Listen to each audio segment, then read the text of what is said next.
Nous ouvrons nos Bibles dans le livre de l'Apocalypse au chapitre 3 et le verset 7. Nous sommes sur ce verset, ce passage de la parole de Dieu. Et lors de notre dernière rencontre, nous avons évoqué par l'Esprit un certain nombre de choses. Nous avons parlé de l'importance de l'écriture, quant à ce que l'Esprit a nous communiqué, à nous dire. Et nous avons également touché la question de la parole prophétique au sujet de Philadelphie. Et que le fait que le Seigneur l'ait sorti de sa bouche, c'était une parole prophétique de louange à l'endroit de cette église. Philadelphie qui signifie l'amour des frères ou l'amour fraternel. Et nous avons également fait mention de la description que Yahushua a fait de lui-même auprès de cette Église. Il se révèle comme étant le Saint et il se révèle comme étant le véritable. Et ce matin, par la grâce et par la miséricorde du Saint-Esprit, nous voulons poursuivre la lecture de ce même passage au sujet de ce qui est dit par la suite.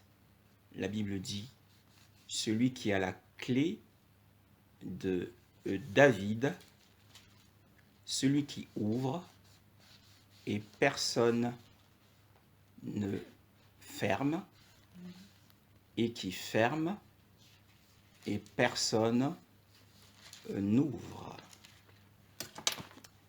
Tel est ce que l'Esprit nous a mis à cœur. Nous allons effectivement nous arrêter que sur la dernière partie de ce passage, du verset 7.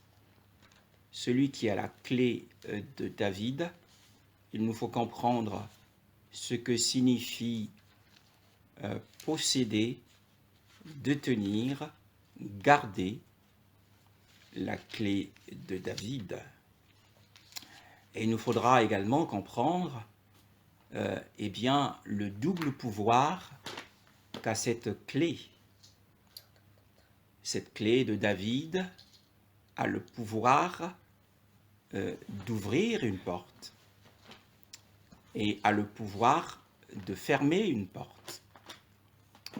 Ce qu'il y a d'intéressant, c'est que quand ce pouvoir est enclenché, le pouvoir de fermer, personne dans le ciel, personne sur la terre, personne dans le cœur de la terre n'a le pouvoir de l'ouvrir. Une fois que cette porte est fermée et que le pouvoir derrière cette clé ferme cette porte, personne, dit la parole de Dieu, que ce soit dans le ciel, que ce soit les anges, que ce soit dans le monde, dans le royaume des ténèbres, qui sont rassemblés dans le premier ciel, que ce soit sur la terre, aucun homme élevé en dignité ne peut ouvrir la porte que le pouvoir de la clé de David a fermée.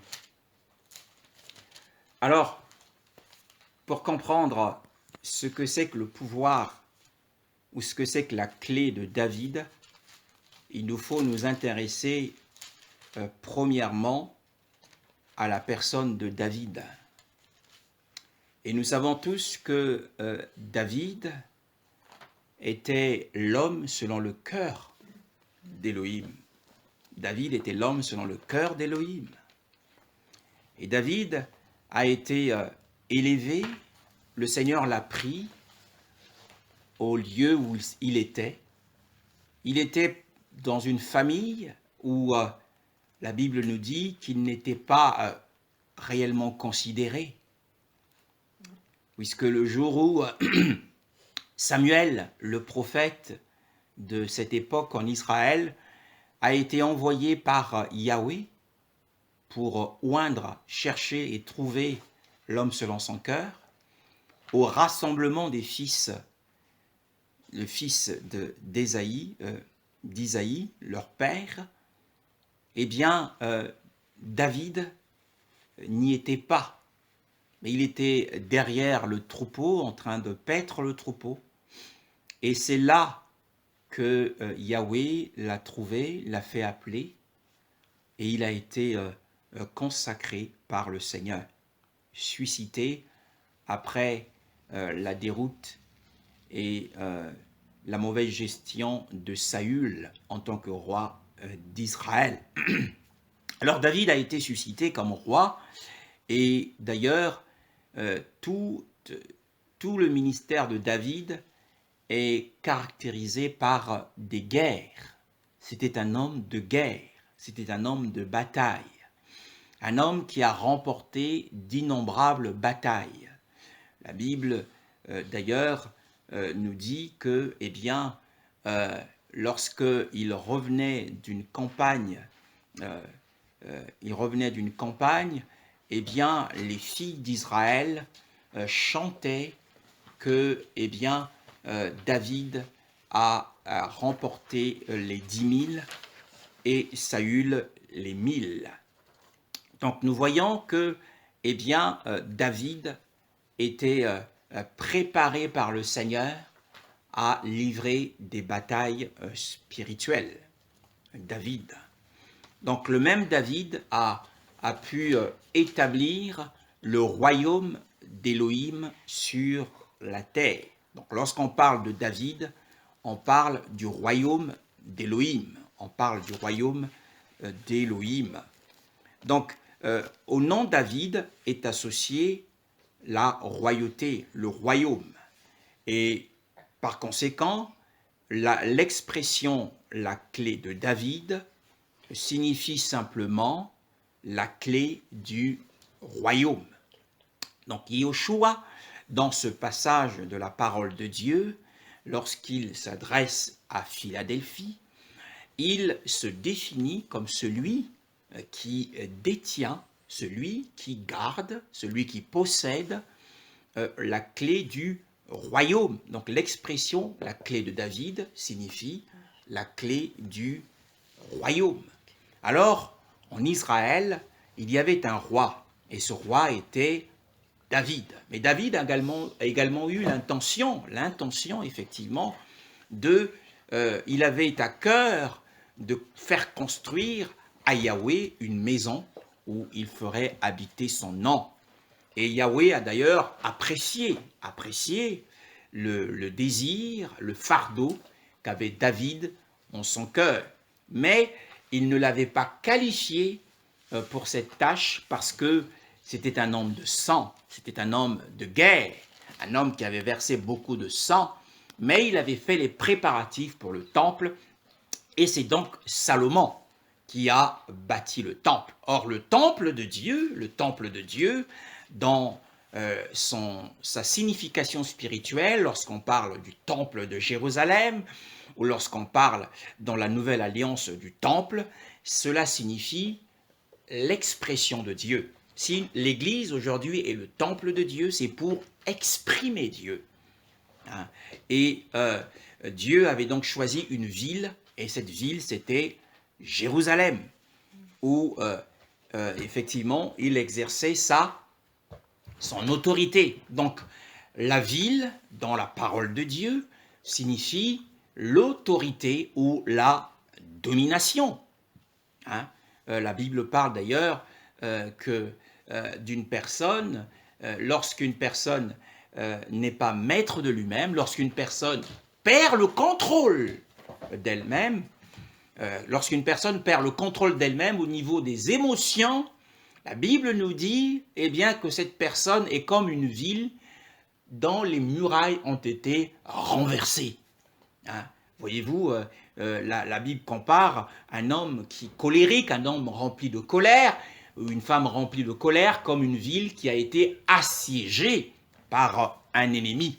Donc il faut voir que la ville, dans la parole de Dieu, représente l'autorité, ce qui signifie que lorsque l'on tombe dans le péché de la colère, on perd spirituellement son autorité, on perd son pouvoir. Il y a quelque chose de terrible, de mystérieux derrière cette forte émotion qu'est la colère. Hein? Lorsque nous perdons notre colère, nous perdons l'onction de la puissance, nous perdons la puissance face à nos ennemis. Hein? C'est ce que veut nous dire la parole de Dieu. Donc, le temple de Dieu, c'est Salomon qui l'a construit, mais c'est David qui a fait les préparatifs. Dans la Nouvelle Alliance, Yeshua est le bâtisseur du temple. Mais il est aussi le bâtisseur de la Nouvelle Jérusalem. Donc, en réalité, la clé de David, le véritable David, ou le plus grand David, c'est Yeshua. Hein? Il est celui qui est Seigneur sur le temple, mais il est également le dominateur dans la ville. La Bible dit également que nous sommes comme une ville située sur une haute montagne. Donc l'Église également est représentée par cette symbolique de la ville. Alors la clé de David symbolise, nous le disons bien, la clé de David symbolise la royauté. Hein?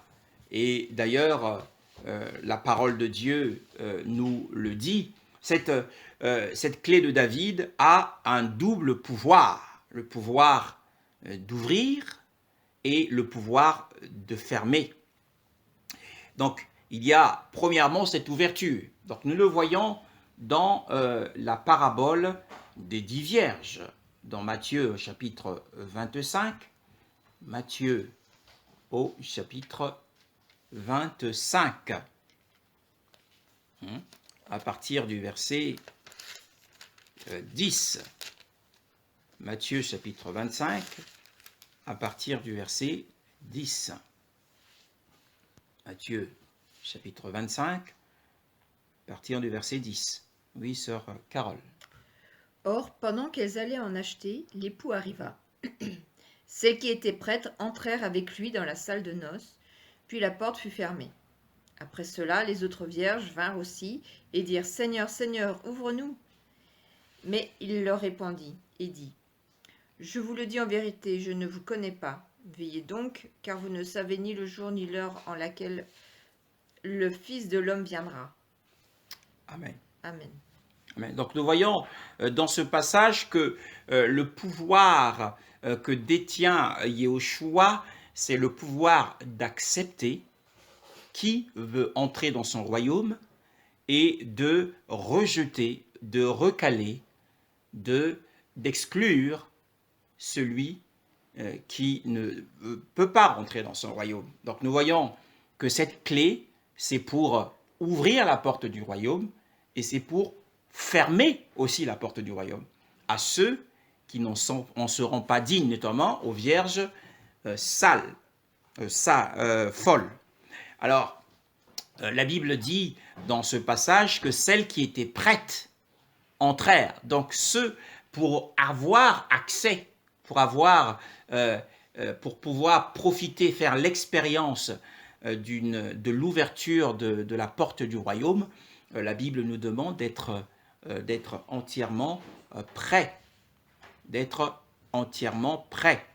Alors, pour cela, nous voyons dans Luc au chapitre 12, le verset 35, ce qu'il est dit au sujet de cette question qui est évoquée dans Matthieu chapitre 25. Celles qui étaient prêtes entrèrent Voyez-vous, donc le premier aspect, le premier pouvoir de la clé de David, c'est d'ouvrir la porte du royaume à ceux et celles, ou à celles et ceux qui seront prêts.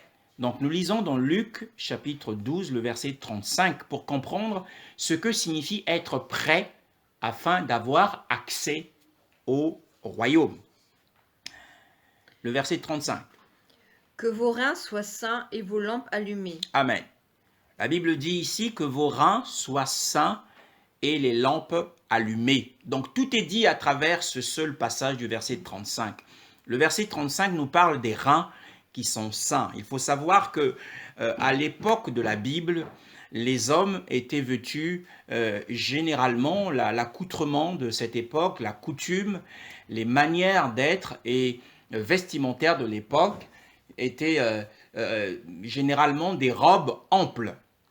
Et quand on se mettait au travail, il fallait ceindre ses reins.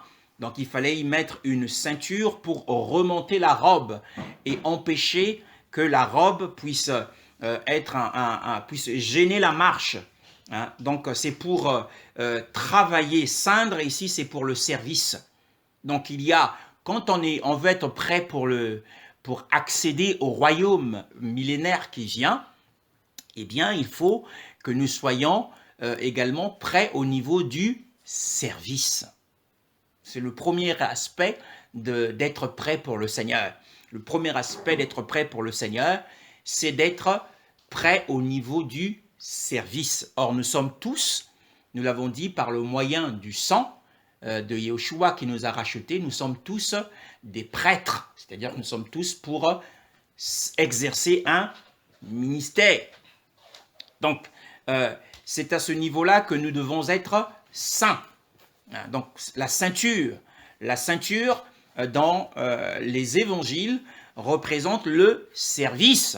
Le service. D'ailleurs, Luc chapitre 17 nous donne un autre détail au sujet de la question du service. Luc chapitre 17. Hein? Luc chapitre 17, à partir du verset 7. À partir du verset 7. Jusqu'au verset 10. Luc chapitre 17, à partir du verset 7 jusqu'au verset 10. Mais qui de vous, ayant un serviteur qui laboure ou paie les troupeaux, lui dira, quand il revient des champs, « Approche-toi vite et mets-toi à table » Ne lui dira-t-il pas plutôt, « Prépare-moi à souper, ceins-toi et sers-moi, jusqu'à ce que j'aie mangé et bu. Et après cela, tu mangeras et tu boiras. » Doit-il de la reconnaissance à ce serviteur parce qu'il a fait ce qui lui a été ordonné? Je ne le pense pas. Vous de même, quand vous aurez fait tout ce qui vous a été ordonné, dites, nous sommes des serviteurs inutiles, et ce que nous étions obligés de faire, nous l'avons fait. Amen. Donc le verset 8 nous donne, vient ici confirmer ce que nous avons déjà dit. Ne lui dira-t-il pas plutôt, prépare-moi à souper, ceins-toi et sers-moi. Donc voyons que le verbe ceindre ici est associé à sers-moi, le service. Hein, le service. Mais qu'est-ce que c'est que le service? Eh bien, servir Yahweh, servir Elohim, servir Yahushua, c'est aussi eh bien, participer aux réunions. La Bible dit qu'il persévérait dans les réunions et dans la fraction des pains, il persévérait dans la communion fraternelle. C'est cela, servir Yahweh, le servir dans les prières d'ensemble. Attention, bien-aimés, être prêt pour le Seigneur commence déjà par le service. Les vierges sages l'étaient, on le verra également, elles étaient prêtes, mais dans un certain domaine donné, puisque les paraboles de Matthieu 25 se complètent. Il y a la parabole des 10 vierges qui concerne la lampe, mais il y a aussi la parabole des talents qui vient après, dans Matthieu 25, qui est complémentaire, qui est associée à la parabole des vierges pour montrer comment il faut être prêt pour le Seigneur. Donc, le service du Seigneur exige de la persévérance, de la fidélité. Être prêt pour le Seigneur. Servir aussi, c'est servir chez soi, dans ses cultes personnels, mais ça ne se limite pas au culte personnel, puisque nous sommes un corps, nous sommes une église locale, c'est dans la volonté du Seigneur, et donc être prêt pour avoir accès à cette porte du royaume. Nous avons dit que la clé de David, c'est la clé du royaume, puisque David fait référence au royaume, c'était un roi, hein. Et donc, ce ceindre ici, le Seigneur nous demande ce matin, par son esprit, que nos reins soient saints, que chacun de nous ait les reins saints. Hein. Spirituellement, nous avons une robe et nous mettons notre ceinture pour servir le Seigneur.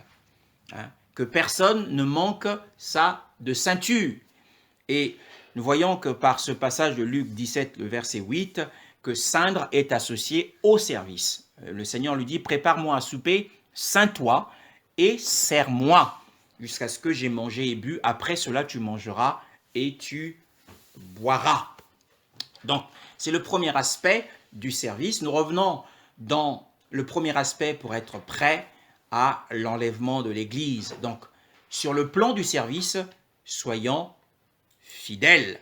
Vous savez quoi?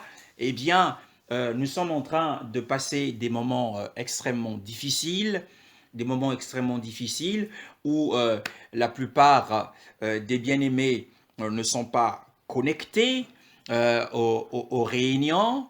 Et vous savez quoi? J'ai été pris par un esprit de découragement il y a 2 semaines de cela. J'ai été pris par un esprit de découragement et j'ai dit au Seigneur, bon Seigneur, puisqu'il en est ainsi, puisque personne ne participe aux réunions, eh bien, je vais tout arrêter, j'arrête tout. D'ailleurs, on avait commencé un culte ici, on avait commencé un culte de louange, et l'esprit de découragement m'a saisi. J'ai dit, je n'apporte pas la parole. Mon épouse était estomaquée, et mon petit garçon m'a d'ailleurs dit, papa, mais nous sommes là, papa.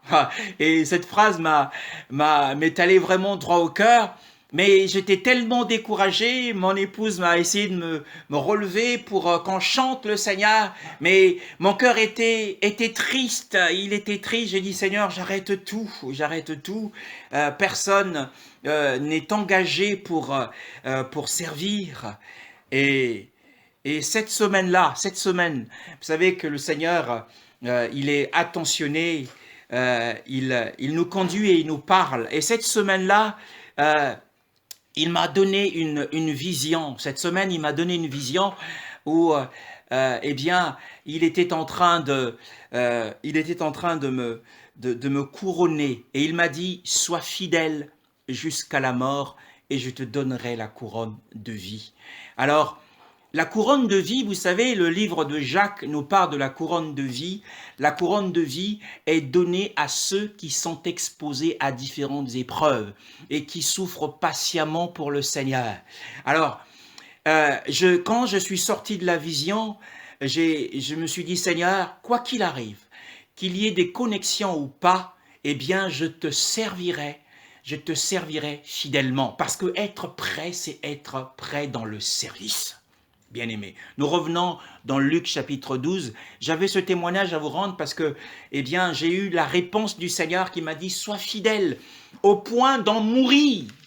Ça, ce n'était pas la mort, c'était simplement un désert. C'est un désert que nous sommes en train de traverser.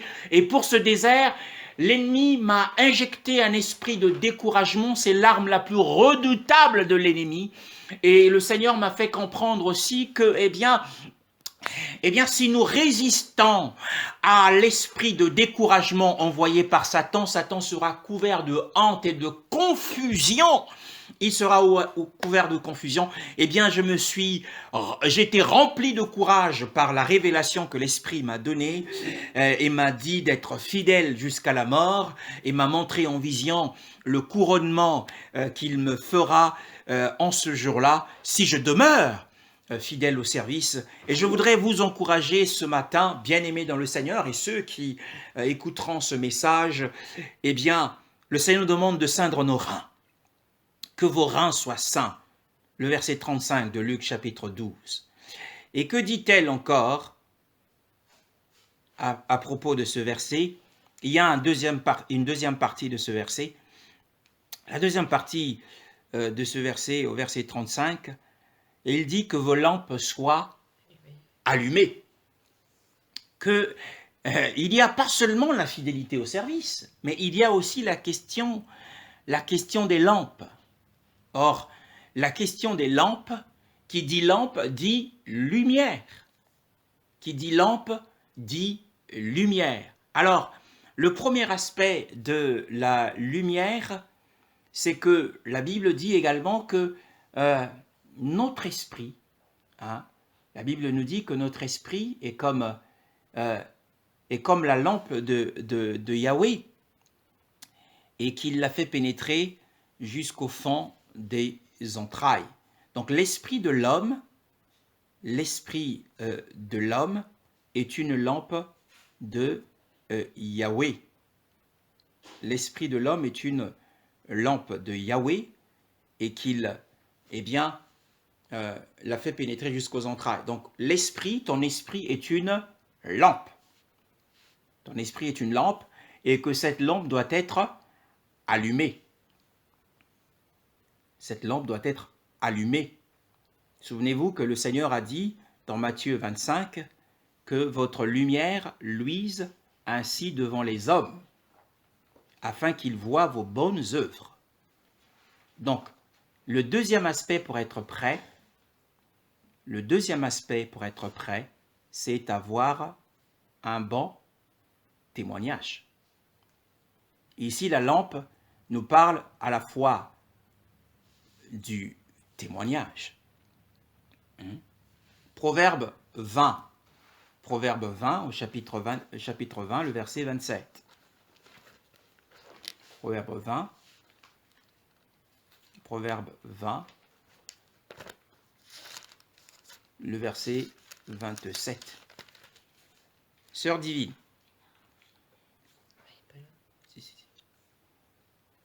Sœur divine.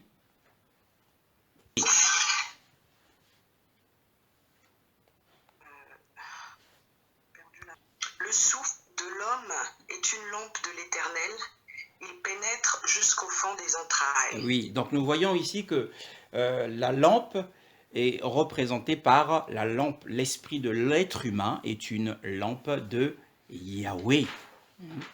Donc cette lampe doit être allumée. Et la meilleure façon d'allumer la lampe, c'est de prier. Prier et prier encore. Et pour cela, donc voyez-vous, tout cela m'a été révélé cette semaine. Et cette semaine, j'ai eu la visitation d'un enfant de type européen, un petit blanc, qui est venu à moi dans une vision.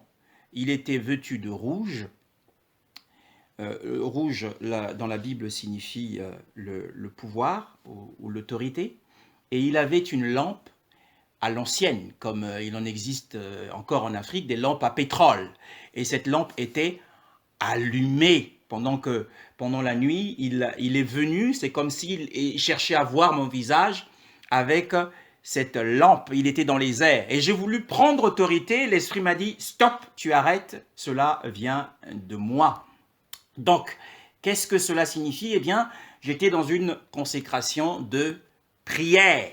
Donc, la lampe ici, c'est à la fois le témoignage que nous devons avoir vis-à-vis les gens du monde, mais c'est aussi la prière. Allume ton esprit, que ton esprit soit en feu par une vie de prière. Voilà ce que l'Esprit voulait me dire par la vision que j'ai eue cette semaine de ce petit enfant. Pourquoi un petit enfant? Le royaume des cieux appartient à ceux qui leur ressemblent. Donc le Seigneur m'appelait à l'humilité, mais aussi me signifiait que par ce vêtement rouge, le vêtement rouge, voyez-vous, Apocalypse 19 parle de Yeshua qui est vêtu d'un vêtement rouge.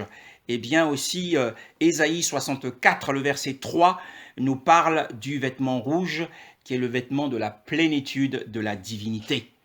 Donc, le rouge signifie la puissance. Et la puissance ne s'obtient que dans la prière. Et l'église qui sera enlevée, ça sera une église remplie de puissance. Nous sommes en train, effectivement, d'évoquer la question de l'ouverture de la porte. La porte du royaume sera ouverte à ceux qui sont prêts.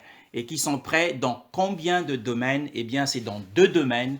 C'est dans le domaine du service et dans le domaine du témoignage. Premièrement, le témoignage par la prière et deuxièmement, le témoignage vis-à-vis du monde. Une ville, vous êtes la lumière du monde, que votre lumière luise devant les hommes afin qu'ils voient vos bonnes œuvres. On va d'ailleurs le lire dans Matthieu chapitre 25, sur le sermon sur la montagne, le verset 14 à 16.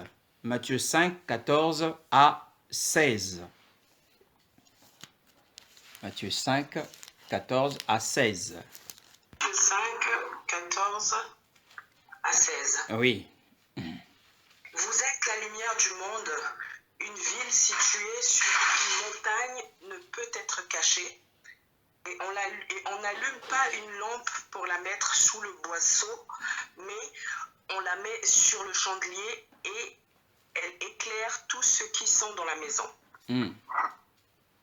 Verset 16. Que votre lumière luise ainsi devant les hommes afin qu'ils voient vos bonnes œuvres et qu'ils glorifient votre Père qui est dans les cieux. Oui, donc nous voyons qu'un autre aspect de la lampe ici, c'est le témoignage auprès des hommes. Il faut qu'ils voient notre bonne conduite, notre bon comportement, afin que lorsqu'ils seront visités par Dieu, qu'ils se disent « Tiens, un tel a vraiment exprimé Dieu par sa conduite, son attitude, ses réactions, sa sagesse. » C'est important. Et ce sont ces 2 points importants qui feront que nous serons prêts pour avoir une libre entrée, pour que la clé de David nous ouvre la porte du royaume. Donc nous avons dit que la clé de David, c'est la porte du royaume. Mais nous allons aussi voir un autre aspect de la porte de la clé de David. Un autre aspect de la clé de David, c'est au chapitre 1 de l'Apocalypse. Un autre aspect de la clé de David, c'est au chapitre 1, le verset 17 à 18. Oui, ma sœur Carole. Quand je le vis, je tombais à ses pieds comme mort. Et il mit sa main droite sur moi en me disant, « Ne crains pas, je suis le premier et le dernier.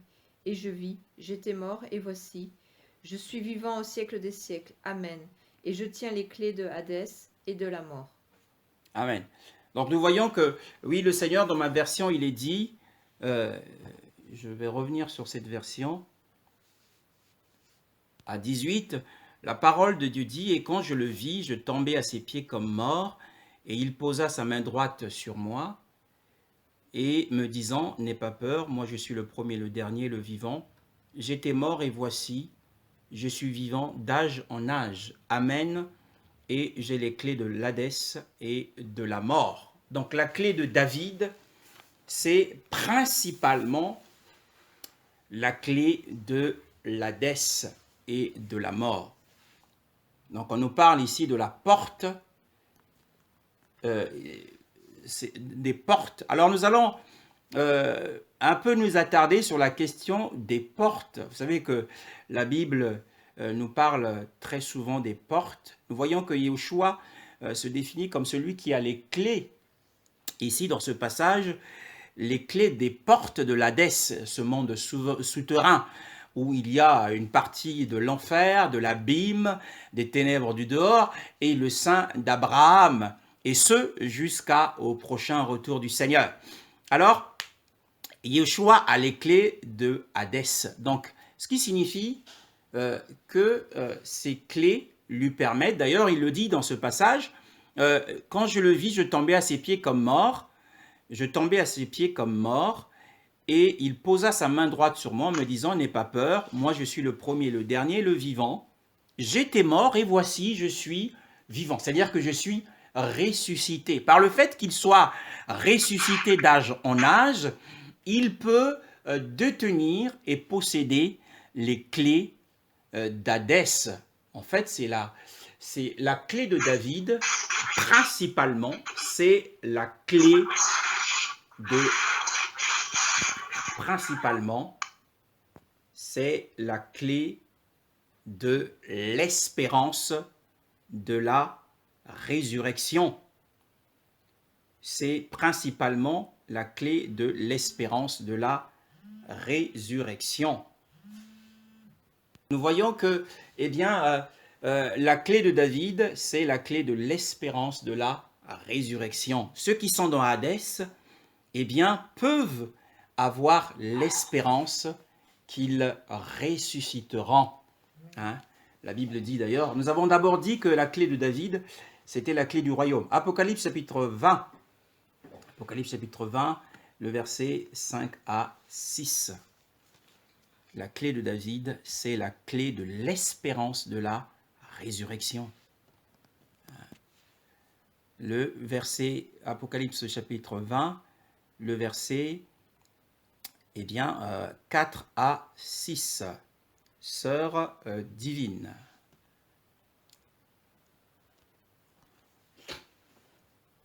Et je vis les trônes, et à ceux qui s'y assirent fut donné le pouvoir de juger, et je vis les âmes de ceux qui avaient été décapités à cause du témoignage de Jésus et à cause de la parole de Dieu, et de ceux qui n'avaient pas adoré la bête, ni son image, et qui n'avaient pas reçu la marque sur leur front et sur leurs mains. Ils revinrent à la vie, et ils régnèrent avec Christ pendant 1000 ans. Les autres morts ne revinrent point à la vie jusqu'à ce que les 1000 ans fussent accomplis. C'est la première résurrection. Heureux et saints ceux qui ont part à la première résurrection. La seconde mort n'a point de pouvoir sur eux, mais ils seront sacrificateurs de Dieu et de Christ, et ils régneront avec lui pendant 1000 ans. Amen. Alors nous voyons que la clé de David permettra l'ouverture de Hadès et eh bien les saints, puisqu'il est dit ici béni et saint, celui qui a part à la première résurrection, ce sont les saints qui sont aujourd'hui enfermés par le Seigneur hein, dans Hadès. Sachez que Hadès, Yeshua par sa résurrection, par son passage de la mort à la résurrection, a repris les clés à l'ennemi. Et Satan qui avait le pouvoir de la mort. Et aujourd'hui, personne ne peut accéder dans Hadès si ce n'est par la volonté de Yeshua. Et personne ne peut en sortir si ce n'est par sa volonté. Et donc la clé de David permettra l'ouverture des saints qui sont aujourd'hui dans Hadès pour participer au royaume millénaire. Oh, c'est une très très belle espérance, bien-aimés dans le Seigneur. Et la première fois dans la Bible où il est fait mention de la clé de David, c'est dans le livre d'Ésaïe au chapitre 22. Hein. Il fait mention de... Et puis nous parlerons ensuite des différentes sortes de portes qui existent dont la parole de Dieu fait mention. Ésaïe chapitre 22. Ésaïe chapitre 22.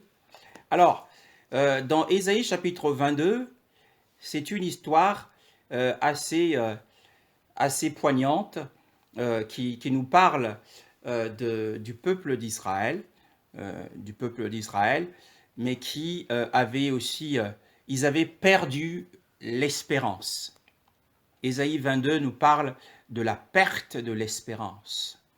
Hein? Voyez-vous, le verset 5. Le verset 5. Sœur Carole? Car c'est le jour de trouble, d'oppression et de confusion envoyé par le Seigneur, Yahweh des armées, dans la vallée des visions. Il démolit la muraille et les cris retentissent jusqu'à la montagne.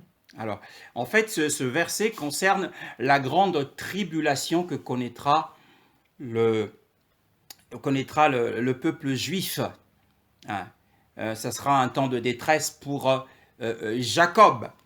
Donc Ésaïe 22, 5 nous parle de cette tribulation. Et donc le prophète, en ayant prophétisé ces choses, n'a pas eu un effet escompté parce que le peuple était dans le péché, mais cela ne les a pas conduits à se repentir. Le verset 13. Alors le verset 12, c'est un appel à la repentance. Le verset 12, sœur Carole. Et voici, il y a de la joie et de l'allégresse en égorge des bœufs, et Non, le verset 12. Le Seigneur Yahweh des armées vous appelle ce jour-là aux pleurs et au deuil, à vous raser la tête et à ceindre le sac. Oui, donc en fait, il y a un appel. Il y a un appel ici à la repentance, puisque se ceindre d'un sac et se raser la tête, pleurer et gémir, fait mention d'un temps de repentance et de jeûne. Alors, l'appel du jeûne et de la prière de supplication n'a pas été entendu. Pourtant, une grande calamité était annoncée, mais le peuple, au lieu de cela, le verset 13, c'est ce que la sœur est en train de lire, le verset 13. Et voici, il y a de la joie et de l'allégresse. On égorge des bœufs, et l'on tue des moutons. On mange la viande et l'on boit le vin. Puis on dit, mangeons et buvons, car demain nous mourrons. Voilà. Au lieu d'avoir cette réponse, de répondre à l'appel de Dieu, à l'appel d'Élohim pour se repentir, pour pleurer, parce que des temps difficiles viendront, le verset 5 nous parle des temps difficiles, des temps d'oppression, de confusion et de troubles. Au lieu de suivre l'injonction du Saint-Esprit qui demandait au peuple de se repentir, mais le peuple s'est engraissé, le peuple a préféré vivre des temps de joie, de plaisir. La Bible dit qu'ils tuent des bœufs, ils abattent des moutons, et ils mangent de la viande et ils boivent du vin. Donc ils menaient une vie joyeuse et remplie d'abondance. Et ils disent, mangeons et buvons, car demain nous mourrons. Donc en fait, ils n'avaient plus aucune espérance. Et vous savez que le passage de mangeons et buvons, car demain nous mourrons, est repris dans la Nouvelle Alliance par l'apôtre Paul. L'apôtre Paul le reprend, on va le lire dans 1 Corinthiens chapitre 15.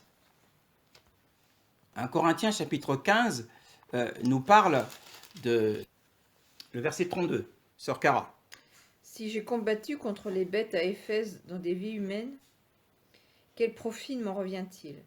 Si les morts ne ressuscitent pas, mangeons et buvons, car demain nous mourrons. Voilà, donc l'expression mangeons et buvons, car demain nous mourrons, est associée au manque d'espérance de la résurrection. Si les morts ne ressuscitent pas, dit Paul, mangeons et buvons, car demain nous mourrons. Hein, c'est d'ailleurs la vision des gens du monde. Les gens du monde disent qu'il faut profiter de la vie, car demain c'est la mort. Donc Israël avait commis un énorme péché. Nous revenons dans Ésaïe 22, avant de toucher la question de la mention de la clé de David, dans ce passage, le verset 14 d'Ésaïe chapitre 22, reprend le verset 13, et voici, il y a de la joie et de l'allégresse, on tue des bœufs, et l'on abat des moutons, on mange de la viande, et l'on boit du vin. Donc en fait, pour eux, il fallait profiter de la vie, parce que demain, la mort assurément viendrait, parce qu'ils ils avaient perdu l'espérance de la résurrection. Et nous allons voir ce que Elohim dit lorsque un chrétien, un croyant perd l'espérance de la résurrection. Eh bien, qu'est-ce que cela représente aux yeux du Seigneur? Le verset 14. Le verset 14 d'Ésaïe 22 nous donne la réponse de Yahweh. Le verset 14 d'Ésaïe 22. Yahweh Tsevaot s'est découvert à mes oreilles. Non, la propitiation pour cette iniquité ne sera jamais faite en votre faveur, jusqu'à ce que vous mouriez, a dit Adonai Yahweh Tsevaot. Alors nous voyons que le fait de ne pas avoir l'espérance du pouvoir de Yahweh à ressusciter des morts est un péché, est une iniquité. Et Yahweh dit ici que cette iniquité ne sera pas expiée. Cette iniquité ne connaîtra pas une propitiation pour le peuple d'Israël. Et le Seigneur s'en prend principalement à un homme, et le verset 15 nous le dit, il s'en prend principalement à un homme. Nous allons le lire, le verset 15 d'Ésaïe 22. Ainsi parle Adonai Yahweh Tsevaot, va, entre chez ce trésorier, chez Shebna, gouverneur du palais. Voilà, donc Shebna était, c'est-à-dire, il était le gestionnaire, le gouverneur de la nation à cette période de l'histoire du peuple d'Israël. Et c'est à lui que le Seigneur s'en prend, puisqu'il il était le représentant du peuple. Et parce que lui aussi a commis un péché énorme. Voyez-vous le verset 16, sœur Carole? Qu'as-tu à faire ici, et qu'as-tu ici qui t'appartienne pour que tu te tailles ici un sépulcre? Il taille un sépulcre en hauteur, il se taille un tabernacle dans le rocher. Vous vous rendez compte que cet homme était aussi, il avait le même langage que le peuple, mangeant et buvant, car demain nous mourrons. Hein? Le fait de tailler un sépulcre, c'est-à-dire une tombe dans un rocher, ça prend énormément du temps. Ça prend du temps et c'est un investissement financier important. Donc ce roi était en train de préparer le temps de sa mort en ayant fait construire un sépulcre en hauteur, c'est-à-dire un sépulcre noble, d'une beauté fastidieux, et c'était quelque chose de beau. Alors, pourquoi? Parce qu'il considérait que la mort était une habitation éternelle. Bien-aimés, pour nous croyants, la mort n'est pas notre demeure éternelle. Et Shebna en hébreu signifie l'homme fort, signifie également répentez-vous maintenant. Mais on voit que cette signification dans la vie de cet homme n'a pas eu beaucoup d'effet. Il ne s'est pas repenti de la perte de l'espérance de la résurrection. Et la sentence ou le jugement est tombé, le verset 17 à 18. Voici que Yahweh te jettera en captivité, homme fort. Il t'enveloppera, il t'enveloppera. Il te fera rouler, rouler, rouler comme une balle sur une terre aux mains larges. Là tu mourras.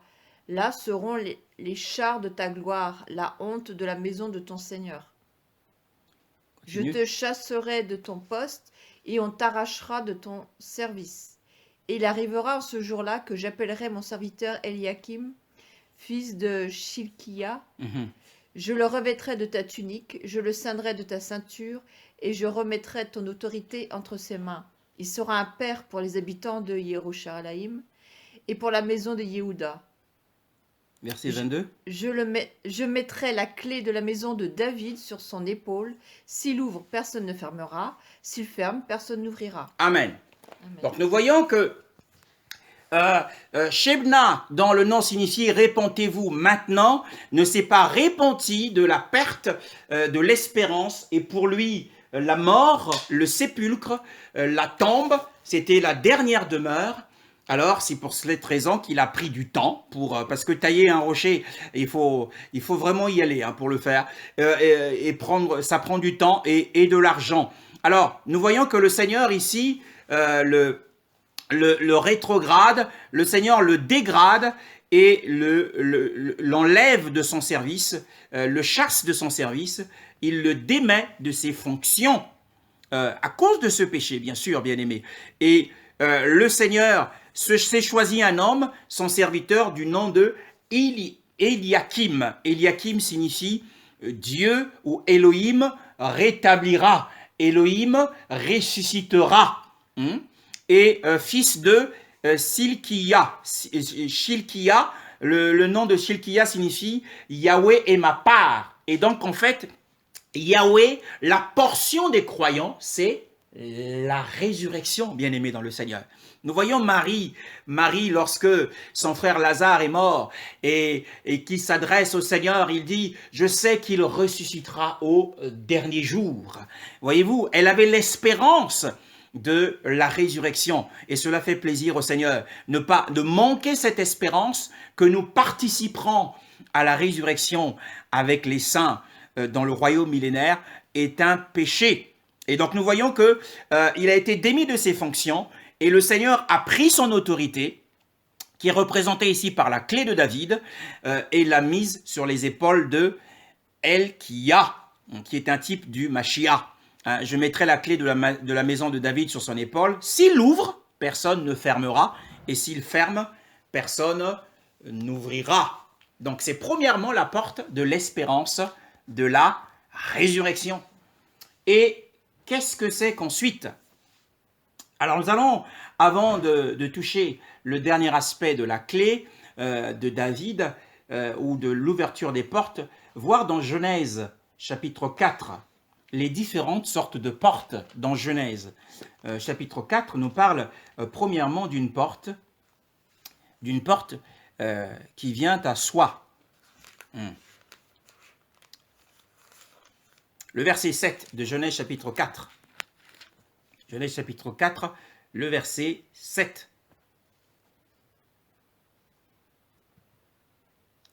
Les yeux de tous les deux s'ouvrirent.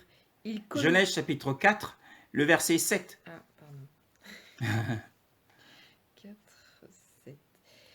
Si tu agis bien, tu relèveras ton visage. Si tu agis mal, le péché est couché à la porte.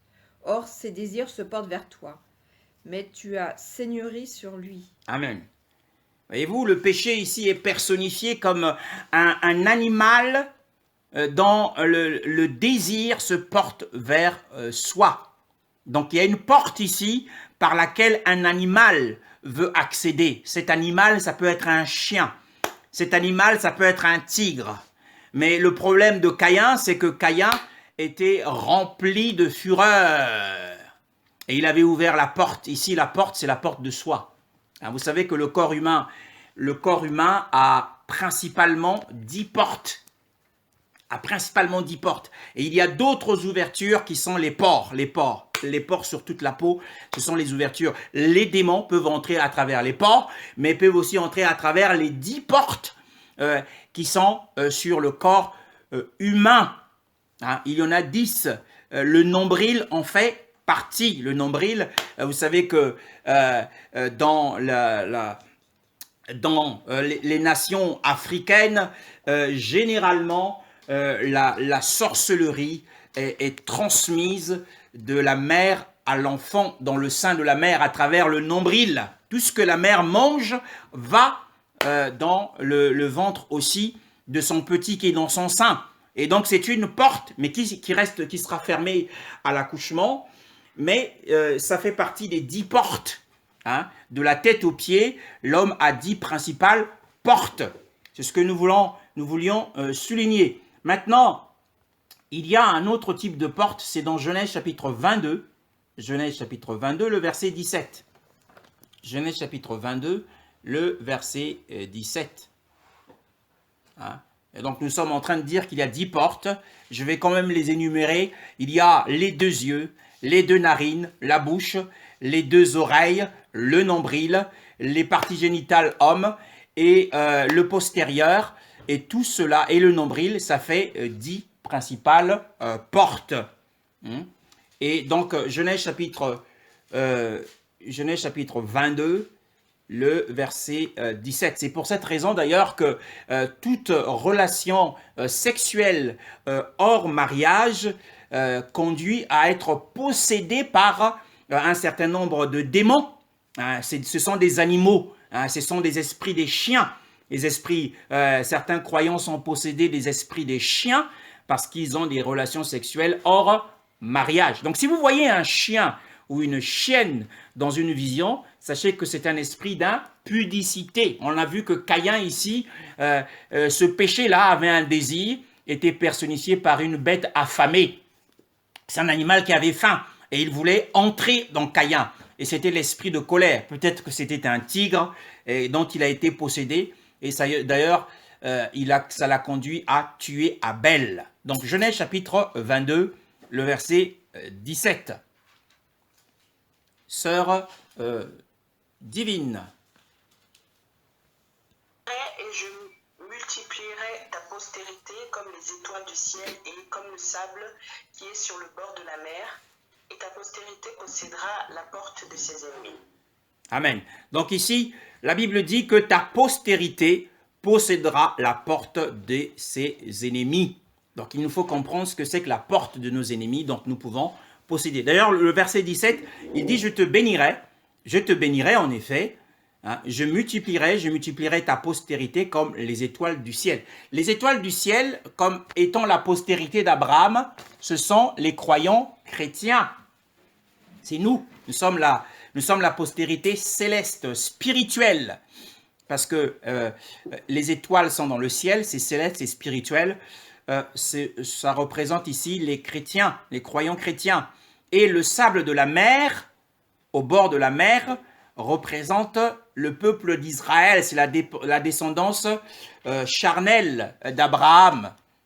La descendance physique est représentée soit par la poussière du ciel, la poussière de la terre du chapitre 13, soit par le sable qui est au bord de la mer. La mer ici représente les nations païennes. La mer dans la Bible représente toujours les nations, les peuples. Apocalypse le dit, les nations, les eaux que tu as vues, ce sont les peuples et les nations. Donc la mer, ce sont les nations, mais Israël est toujours à part, c'est le sable au bord de la mer. Mais nous, en tant que chrétiens, la postérité par la foi, nous sommes les étoiles du ciel. Et ta postérité prendra possession de la porte de ses ennemis. Alors, pour comprendre la porte de ses ennemis, nous allons relire l'évangile de Matthieu, chapitre 16. Évangile de Matthieu, chapitre 16, le verset 18. C'est un passage qui est bien connu, la porte de tes ennemis. Qu'est-ce que c'est la porte de nos ennemis que nous devons prendre possession? Béni soit le Seigneur.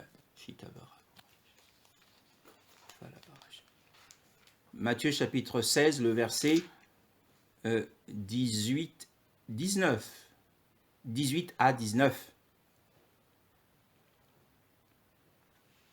Sœur Carole? Et moi je te dis que tu es Pierre et que sur ce roc je bâtirai mon église et les portes de l'enfer ne prévaudront pas contre elle. Alors, la Bible nous parle ici des portes de l'Hadès ou de l'enfer. Alors, qu'est-ce que c'est que les portes de l'enfer? Là-bas, dans Genèse, on nous a parlé des portes de nos ennemis dont nous prendrons possession. Et qu'est-ce que c'est? Eh bien, il n'y a que la Bible qui peut nous éclairer au sujet de ce qui est dit dans la Bible. Alors, dans Colossiens au chapitre 1. Colossiens au chapitre 1. Colossiens au chapitre 1. 13.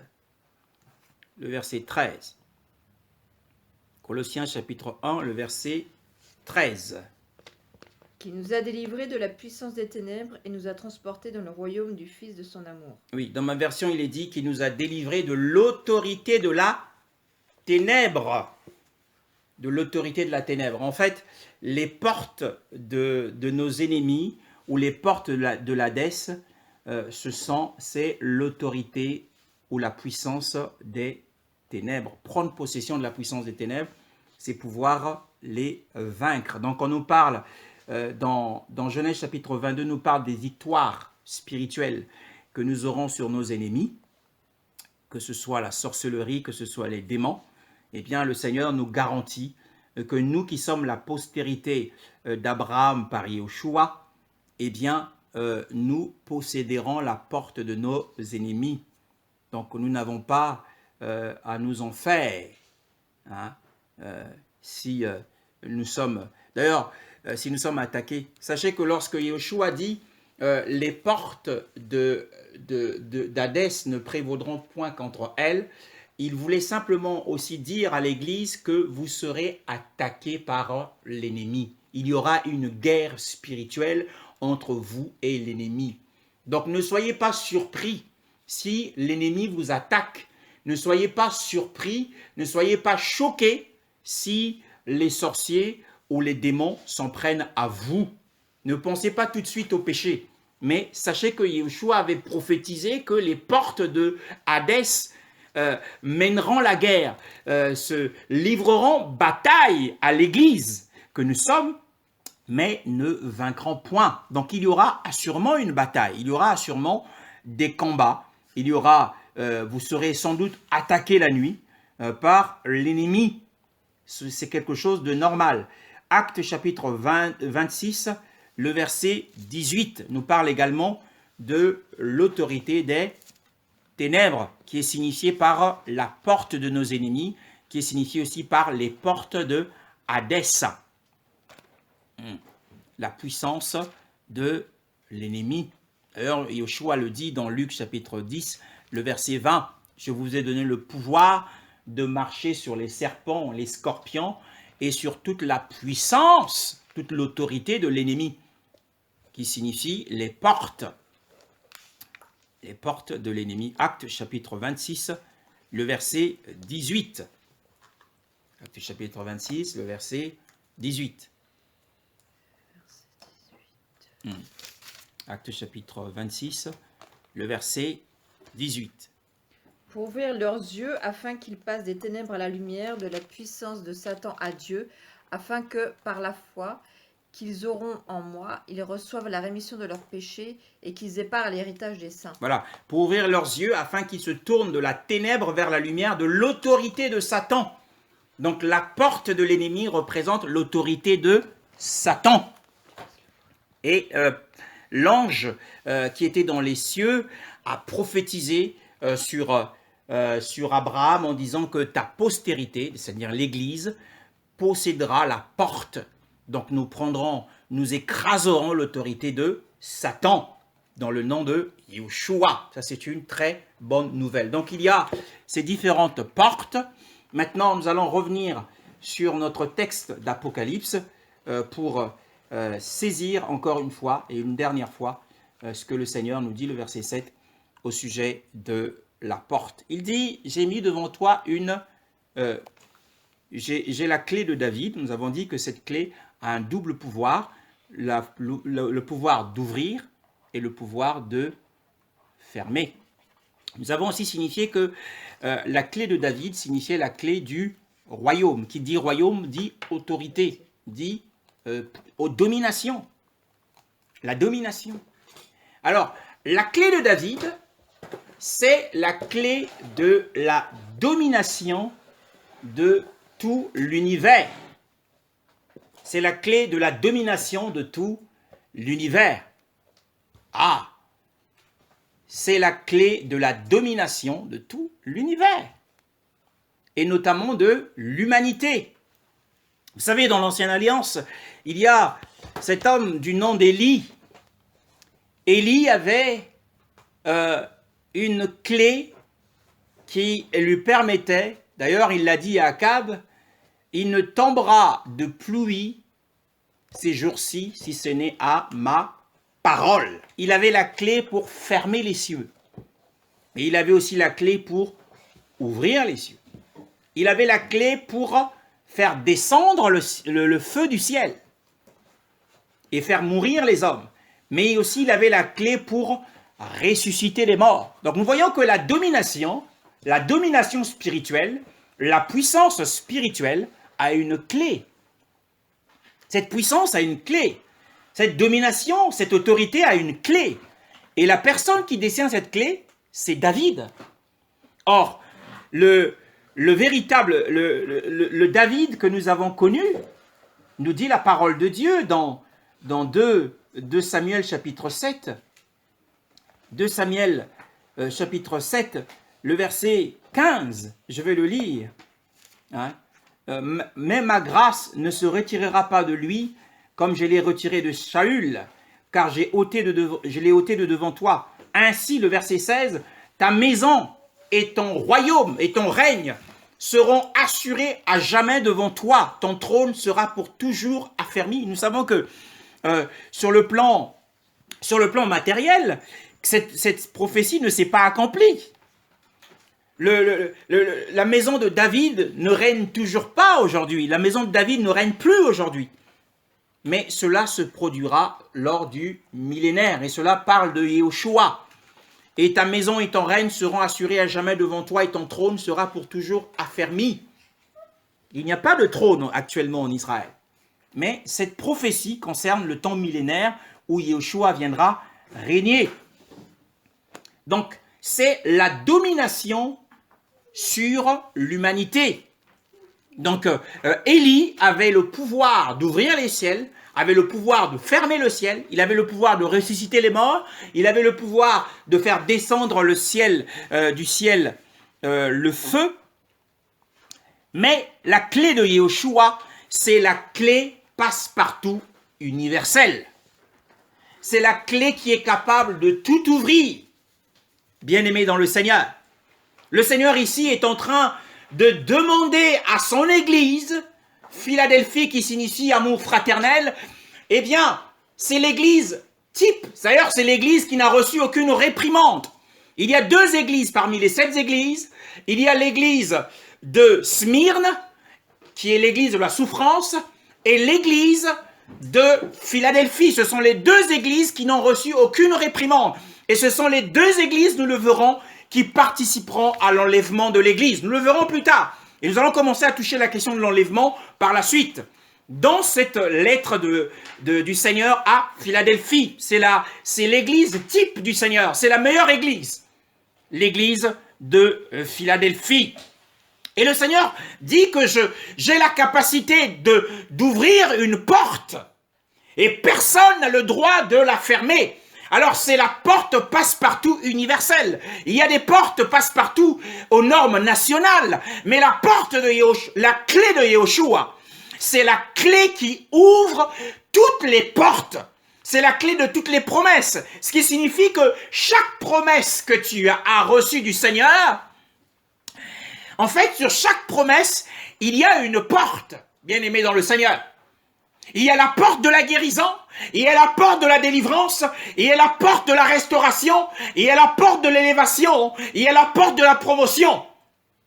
Hein? Il y a toutes sortes de portes, il y a la porte de la faveur divine. Il a dit cherchez, vous trouverez, cherchez, vous trouverez, frappez et l'on vous ouvrira. On vous ouvrira quoi? La porte. Mais quelle porte? Mais ça peut être la porte de la faveur. Ça peut être la porte de la délivrance. Hein, bien aimé dans le Seigneur. La porte de la délivrance. Hein, c'est cette porte-là. C'est auprès du véritable David. Le plus grand David a toutes les portes. Il a la clé de toutes les portes. La porte de toutes les administrations. As-tu un problème? Eh bien, c'est lui. C'est auprès de lui qu'il faut regarder. Et non pas auprès des hommes. Ne regarde pas un frère. Même s'il a une bonne situation, ne regarde pas ce frère. Celui qui ouvre les portes de l'église. La véritable administration, c'est celle de l'église. Paul, d'ailleurs, l'a dit, une grande porte m'est ouverte, mais les adversaires sont nombreux. La porte ici signifie l'opportunité. La porte ici signifie une occasion favorable, la faveur. Le Seigneur va ouvrir une porte. La Bible dit qu'il est le maître des temps et des circonstances. Qui dit circonstance dit opportunité. Donc, à travers les circonstances, le Seigneur va t'ouvrir une porte. Et c'est auprès de lui qu'il faut se référer. C'est auprès de lui qu'il faut regarder. Bien-aimé dans le Seigneur. Oh, détournons nos regards de ceux qui ont reçu une certaine bénédiction. Mais regardons à celui qui a la clé de David. Alors s'il ferme une porte, inutile d'insister, parce que cette porte, elle est fermée. Inutile d'insister. Il dit quand il ferme, personne n'ouvrira. Lorsqu'il enfermera les incroyants, bien-aimés dans le Seigneur, nous allons voir dans la parole de Dieu. Apocalypse nous parle d'une porte qu'il a ouverte. Apocalypse chapitre 9. Apocalypse chapitre 9. Sœur divine. 1, le verset 1 et le verset 2. Apocalypse chapitre 9, le verset 1 au verset 2. Verset 1 au verset 2. Hmm. Le cinquième ange sonna de la trompette et je vis une étoile qui était tombée du ciel sur la terre. La clé du puits de l'abîme lui fut donnée. Et elle ouvrit le puits de l'abîme, et il monta du puits une fumée comme la fumée d'une grande fournaise, et le ciel et l'air furent obscurcis par la fumée du puits. Amen. Alors nous voyons ici que il a vraiment le pouvoir de fermer. Et là pareil, il a envoyé son ange qui avait la clé du puits de l'abîme. L'abîme, c'est une partie d'Hadès. Hein, et la clé du puits lui fut donnée par celui qui a la clé de David, Yahushua. Et cet ange alla ouvrir le puits de l'abîme, hein, pour libérer des démons sous forme de sauterelles, afin d'attaquer les hommes sur terre. Et voyons maintenant Apocalypse chapitre 20, l'utilisation de cette clé. Là, il a ouvert l'enfer pour libérer les démons. Le chapitre 20, le verset 1 jusqu'au verset 3. Sœur divine. Compris Apocalypse chapitre 20, le verset 1 à 3. Descendre du ciel un ange qui avait la clé de l'abîme et une grande chaîne dans sa main. Amen. Il saisit le dragon, le serpent ancien qui est le diable et Satan, et il le lia pour 1000 ans. Il le jeta dans l'abîme, ferma et scella l'entrée au-dessus de lui, afin qu'il ne séduisît plus les nations. Amen. Jusqu'à ce que les 1000 ans fussent accomplis. Amen. Et cela, il faut Vas-y. lier pour temps. Amen. Donc nous voyons que vraiment celui qui a l'autorité absolue sur toutes les portes, c'est Yahushua. Là, il a envoyé un simple ange pour s'en prendre à Satan. Vous voyez que Satan, aux yeux du Seigneur, c'est quelqu'un qu'il néglige. Il n'envoie même pas le Seigneur. Il a envoyé un simple ange pour le lier avec la clé, pour l'enfermer. Et beaucoup de croyants sont enfermés en enfer. Regardons dans Ésaïe chapitre 24, le verset 22. Ésaïe chapitre 24, le verset 22. Ésaïe chapitre 24, le verset 22. Ils seront rassemblés en troupes, comme des prisonniers dans une fosse. Ils seront enfermés dans une prison, et après plusieurs jours, ils seront visités. Amen. Et de qui parle-t-on ici? C'est un passage étonnant. Le verset 23, ma sœur. La lune rougira et le soleil sera honteux quand Yahweh des armées régnera sur la montagne de Sion et à Jérusalem, resplendissant de gloire en présence de ses anciens. En fait, ces deux passages, le verset 22 et le verset 23, nous parlent de la résurrection des justes, hein, et de la résurrection des justes qui sont enfermés dans une prison, et c'est Hadès, c'est-à-dire dans la partie agréable, le sein d'Abraham. Ils y sont jusqu'à ce que, la Bible dit, après un grand nombre de jours. Donc il y en a qui y sont depuis le temps d'Adam. David y est avec ses pères. Hein? Abraham y est également. Et ils seront visités. La visite ici, c'est la résurrection. La résurrection pour participer au royaume millénaire. Le verset 23 nous parle du royaume millénaire. La lune rougira et le soleil sera honteux. Matthieu 24 nous parle également de ces phénomènes naturels. Quand Yahweh Tsebaoth régnera sur la montagne de Sion, à Jérusalem. C'est la nouvelle Jérusalem pendant les 1000 ans, resplendissant de gloire en présence de ses anciens. Les anciens qui sont dans Apocalypse chapitre 4 et chapitre 5. Hein? C'est à ce moment-là, c'est le royaume millénaire. Donc avant le royaume millénaire, il y aura la résurrection des saints. Ils sont au rassemblement, c'est le rassemblement des prisonniers.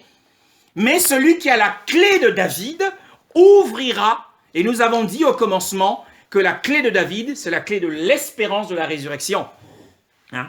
Et il dira aux prisonniers, sortez, à ceux qui sont dans les ténèbres, même à ceux qui seront dans les ténèbres du dehors. Mais ceux-là, ils sortiront effectivement après les 1000 ans. Ils ne participeront pas aux 1000 ans. Donc, bien-aimés, cela doit nous réconforter ce matin, ce midi, que Yeshua a l'autorité absolue. Hein? C'est à lui qu'il faut s'adresser encore une fois, le supplier pour nous ouvrir la porte d'une administration. Je ne sais pas quelle est l'administration que tu souhaites qu'il soit ouverte. Est-ce que c'est pour l'emploi? Même ton emploi, ça va dépendre d'une porte et d'une porte ouverte. Si cette porte est fermée, tu as beau prier, à moins qu'il te demande de frapper avec persévérance pour qu'elle s'ouvre. Sache que tout est question de porte dans la vie chrétienne. C'est la clé de toutes les promesses. La clé de David, c'est la clé de toutes les promesses. As-tu besoin de guérison? Sache qu'il faut que cette porte soit ouverte. Il faut que le Seigneur t'ouvre cette porte. Veux-tu avoir la révélation de la parole de Dieu?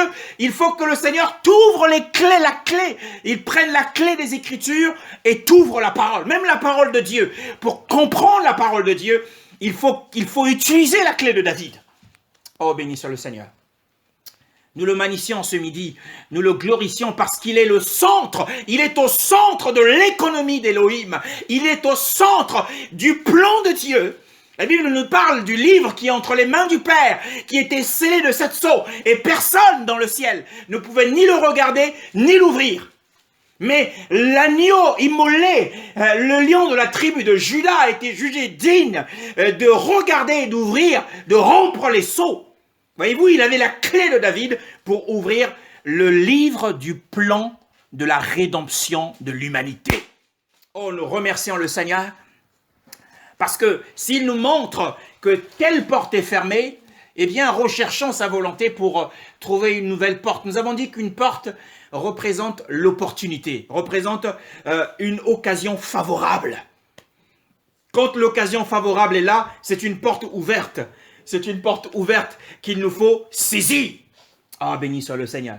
Seigneur, ouvre-nous les portes dans nos vies. Nous avons terminé. Ouvre-nous les portes dans nos vies. Nous voulons que les portes de différentes administrations, dans les affaires, que ces portes nous soient ouvertes. Et nous prions, Seigneur, aussi que la porte de la délivrance nous soit ouverte. Quelquefois, nous sommes prisonniers d'un certain nombre de péchés. Et nous voulons que la porte dans laquelle l'ennemi nous a enfermés soit ouverte. Même si un patron nous licencie, mais sachant que ce n'est pas le patron qui a le pouvoir, mais c'est Yeshua. Assurément, Yeshua a permis que nous soyons licenciés. Il a refermé cette porte.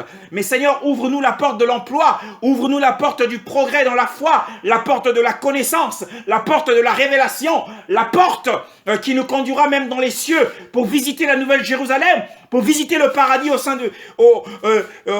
centre de la terre. Ouvre-nous la porte de la guérison, la porte de la restauration. Si nous sommes épuisés spirituellement, nous sommes endormis spirituellement, sors-nous de cette prison, Seigneur. Car la Bible a promis que tu visiteras le rassemblement des prisonniers, Seigneur, qui sont aujourd'hui dans le sein d'Abraham. Ils sont prisonniers, mais c'est toi qui détiens la clé de Hadès. Et lorsque, à la dernière trompette, au signalement, au commandement de l'ange, eh bien, les morts en Christ sortiront, seront visités. Nous voulons garder, Seigneur, l'espérance de la résurrection et non pas ressembler à Shedma qui avait perdu cette espérance et qui croyait que la tombe, c'était sa dernière demeure. La tombe n'est pas la dernière demeure des chrétiens. La tombe n'est pas notre lieu de confort, mais notre lieu de confort, c'est le domaine de la résurrection, Seigneur. Alléluia. Nous te magnifions.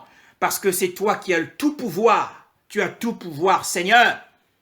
Tu as tout pouvoir. Même quand l'ennemi nous assaille et nous attaque. Mais tu as dit que la postérité d'Abraham possédera la porte de ses ennemis. Et bien que nous soumettrons avec nos pieds. La Bible dit que tout lieu que foulera la plante de ton pied, je te le donne en possession. Et à travers nos pieds, Seigneur, nous possédons l'autorité de Satan au nom de Yeshua, dans nos foyers, dans notre lieu de travail, dans nos familles, au nom puissant de Yeshua. Ouvre-nous la porte de la faveur, afin que nous soyons favorisés. La Bible dit que la première église avait la faveur d'Élohim, mais ils avaient aussi la faveur des hommes, Seigneur. Ouvre-nous la porte de la faveur. Tu as ouvert la porte de la faveur à Joseph. Il est passé de la prison à la primature. Il est devenu Premier ministre en 24 heures parce que la faveur divine était descendue. Et ce jour-là, on l'a rasé, on lui a changé ses vêtements et il a été présenté au roi Pharaon et qu'il a établi comme Premier ministre. La faveur du ciel était descendue sur lui. Cette porte lui a été ouverte. Seigneur, tu as ouvert cette porte également à Daniel. Ouvre pour ton peuple la porte de la faveur. Béni sois-tu, Seigneur. C'est toi qui as la clé de David. C'est la clé de toutes les administrations. C'est la clé de toutes les promesses.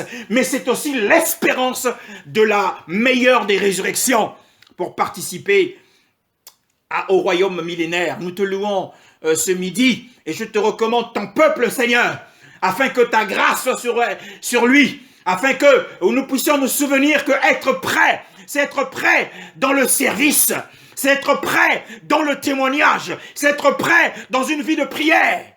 Être prêt, c'est être prêt dans le service. Saignez vos reins et que vos lampes soient allumées. Que notre vie de prière soit enflammée, Seigneur. Afin que nous ne ressemblions pas aux vierges folles, mais aux vierges sages, pour avoir accès à l'entrée, pour expérimenter la véritable clé de David, car tu reviens bientôt. Et d'ailleurs, nous le lirons plus tard, que tu avais mis une porte devant Philadelphie, que personne ne pourra fermer. Béni soit le Seigneur, au nom de Yeshua.